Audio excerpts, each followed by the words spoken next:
Bismillahirrahmanirrahim. Assalamualaikum warahmatullahi wabarakatuh. Kita bertemu lagi dalam mata kuliah kecerdasan buatan. Pada pertemuan kali ini saya akan membahas tentang sistem pakar lanjutan atau expert system. Di mana pada pertemuan sebelumnya saya sudah membahas pengertian atau bagaimana penjelasan tentang sistem pakar. Di mana suatu sistem pakar adalah mengimplementasikan sebuah kemampuan atau sebuah pengetahuan ke dalam sebuah sistem atau mendokumentasikan sebuah pengetahuan ke dalam sebuah sistem agar dapat diakses oleh orang banyak. Unsur penting dalam pengembangan sistem pakar ada 3 unsur, yaitu ada seorang pakar, yaitu seorang ahli dalam bidang tertentu, lalu ada sebuah sistem yang akan merecord semua sebuah kemampuan atau knowledge yang dimiliki oleh sistem pakar, lalu dapat dieksekusi oleh pemakai atau pengguna. Di mana tujuan dari sistem pakar ini adalah memasukkan atau menginput sebuah knowledge atau sebuah pengetahuan yang dimiliki oleh seorang pakar atau seorang ahli ke dalam sebuah sistem. Di mana nanti dengan adanya sistem ini dapat digunakan oleh orang lain agar dapat mencari sebuah permasalahan yang terkait dengan suatu permasalahan tertentu. Nah, ini adalah unsur penting dalam sebuah pengembangan sistem pakar. Lalu terdapat sebuah struktur bagan sistem pakar di mana seorang pakar ini akan memfasilitasi akuisisi pengetahuan, di mana fasilitas akuisisi pengetahuan ini akan dimasukkan sebuah basis data pengetahuan dan aturan. Nah, lalu dibagi lagi menjadi fasilitas belajar mandiri, lalu menjadi mekanisme intervensi sebelum masuk ke user interface, karena user interface tidak mungkin langsung masuk ke basis pengetahuan. Maka dari basis pengetahuan dan aturan perlu diolah datanya agar dapat dimengerti ataupun diketahui dari permasalahan yang melalui mekanisme interferensi. Lalu ada fasilitas penjelasan sistem, di mana ini adalah proses sebuah jawaban yang diberikan dari sebuah permasalahan yang diajukan oleh user interface.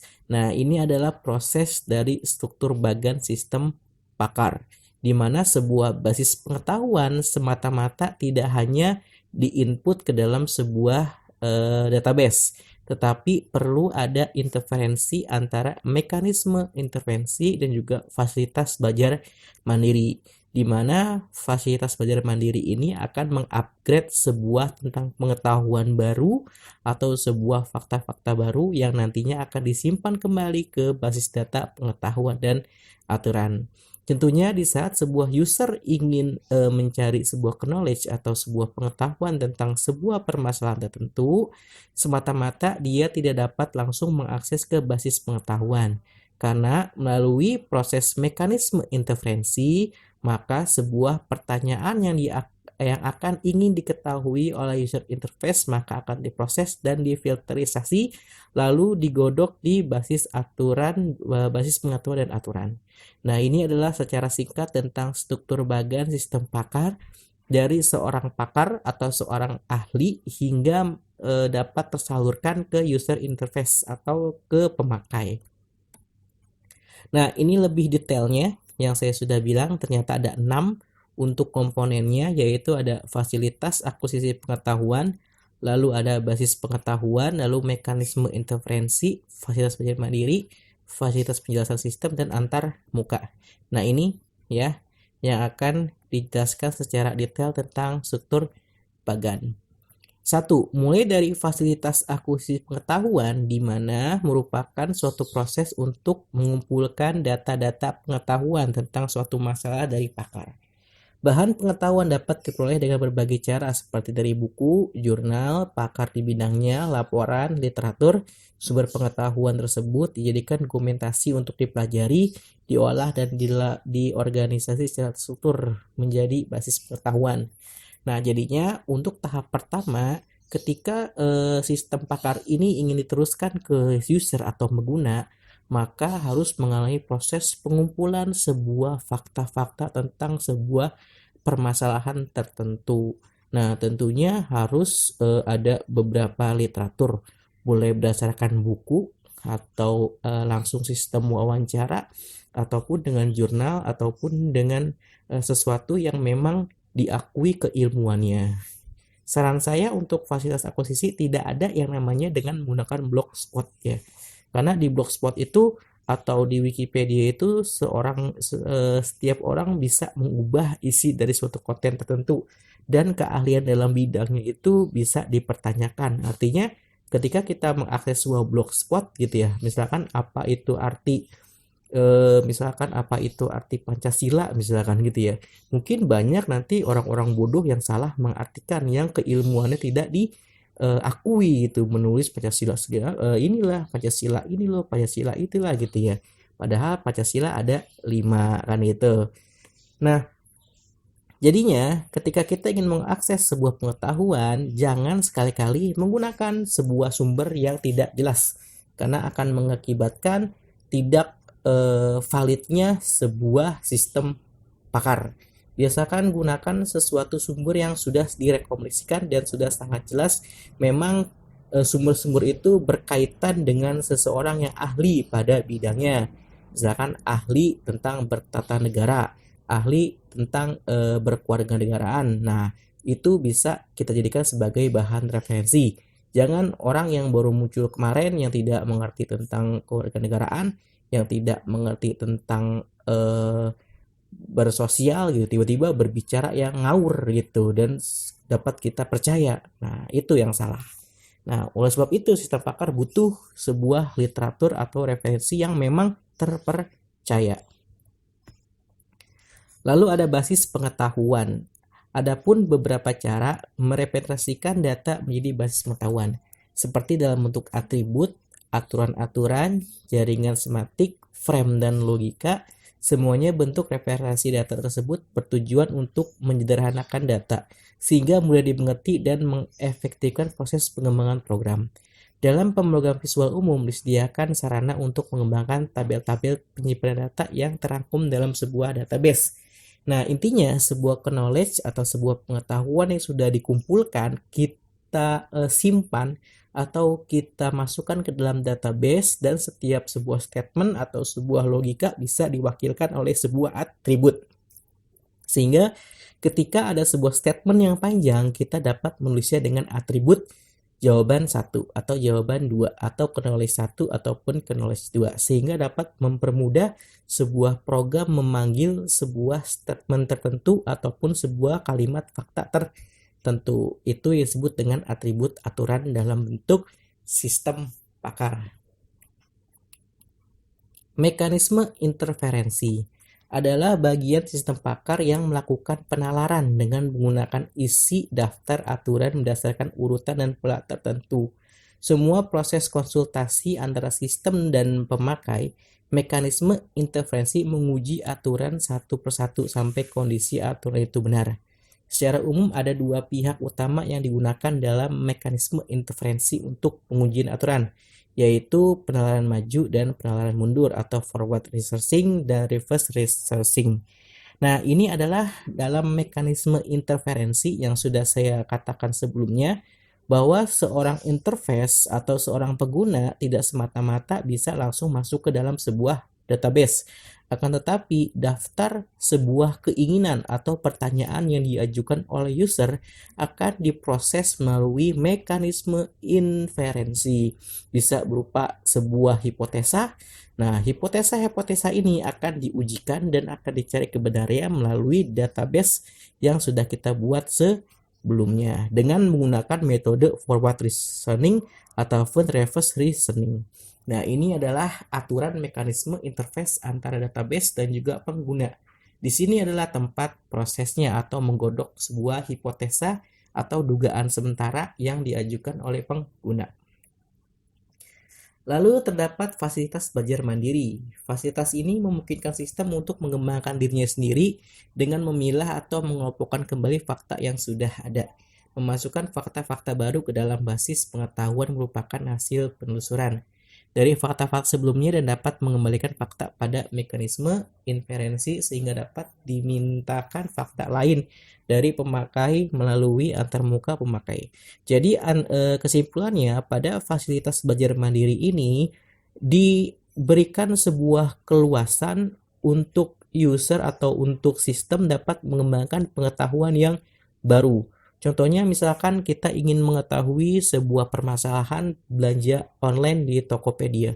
Ketika ada permasalahan yang tidak ada di database knowledge Tokopedia, maka user memasukkannya secara manual. Permasalahan baru misalkan permasalahannya misalkan barang sudah dikirim tapi salah, misalkan seperti itu.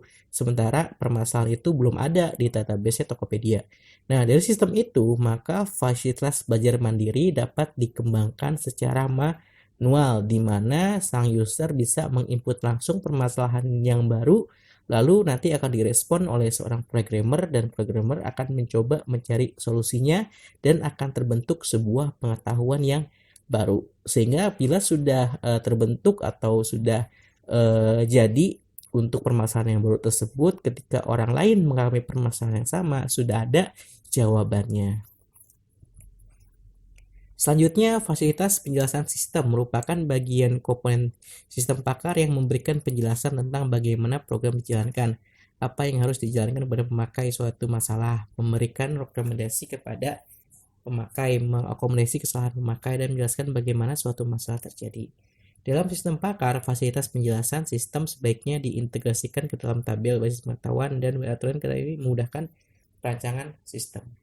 Nah, intinya dalam fasilitas penjelasan sistem ini adalah sebuah struktural atau sebuah prosedur yang harus digunakan untuk si user dalam mencari sebuah permasalahan, di mana fasilitas ini dibuat secara mekanisme atau secara tersusun, tidak tidak semata-mata gitu ya, karena si user ingin mencari sebuah jawaban, maka dia langsung bisa mengetik dengan kemauan dia sendiri. Tentu harus melalui tahapan-tahapan, ditanya dulu. Misalkan ada sebuah sistem pakar tentang kerusakan pada monitor, pasti di dalam sebuah sistem penjelasan sistem akan ditanyakan terlebih dahulu apakah power adaptornya menyala gitu. Selanjutnya apakah seperti ini, apakah seperti ini. Nah, itu yang disebut dengan susunan susunan yang terurut ya. Jadi sehingga memudahkan untuk mencari sebuah jawaban. Lalu antarmuka atau pemakai. Komponen ini memberikan fasilitas komunikasi antara pemakai dan sistem, memberikan berbagai fasilitas, informasi, dan berbagai keterangan yang bertujuan untuk membantu mengarahkan alur penelusuran masalah sampai ditemukan solusi. Syarat utama membangun antarmuka adalah kemudahan dalam menjalankan sistem, tampilan yang interaktif, komunikatif, dan mudah dipakai.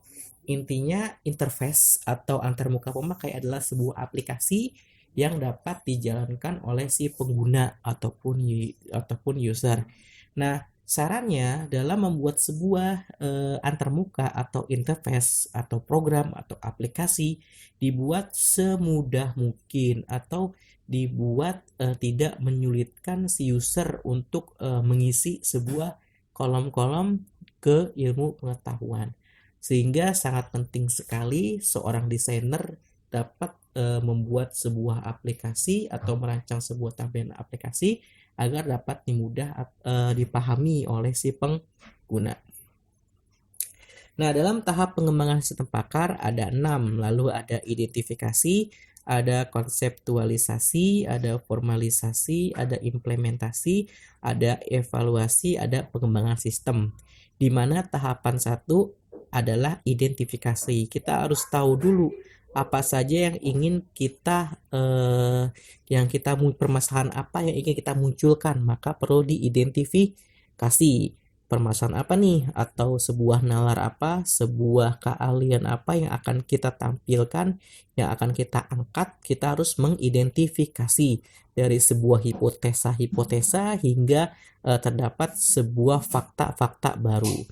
Lalu kita buat konseptualisasi, di mana konseptualisasi ini kita akan membuat sebuah konsep segi pemrograman, baik dari segi input, lalu proses maupun output. Lalu ada formalisasi, di mana formalisasi ini adalah bagaimana caranya kita merumuskan sebuah hipotesa-hipotesa yang akan diajukan oleh user, lalu masuk dalam pemrosesan data, lalu muncul sebuah jawaban yang valid, maka dibutuhkan sebuah formalisasi. Selanjutnya adalah implementasi. Nah, implementasi ini sudah perancangan atau sudah pembuatan sistem, lalu sudah memasukkan sebuah fakta-fakta, lalu kita sudah membuat formalisasi atau membuat sebuah rumus-rumusan. Nah, ini semua sudah kita terapkan dalam sebuah sistem. Selanjutnya, setelah sistem sudah jadi, kita evaluasi. Kita evaluasi kembali apakah benar ketika sebuah hipotesa A ingin ditanyakan ke sebuah sistem, maka jawabannya dengan fakta yang benar. Tentunya ada evaluasi. Selanjutnya, tahapan terakhir akan selalu ada yang namanya pengembangan sistem, di mana pengembangan sistem ini sangat penting dilakukan karena agar sistem ini agar terus berkembang dan dapat digunakan dengan sebuah operating system yang baru, yang nantinya pengembangan sistem ini juga dapat memasukkan sebuah fakta-fakta baru ataupun sebuah temuan-temuan baru yang nantinya akan memperbarui sebuah aplikasi atau sistem bakar tersebut. Oke, demikian penjelasan untuk sistem bakar lanjutan. Semoga dapat dipahami. Terima kasih atas perhatiannya. Assalamualaikum warahmatullahi wabarakatuh.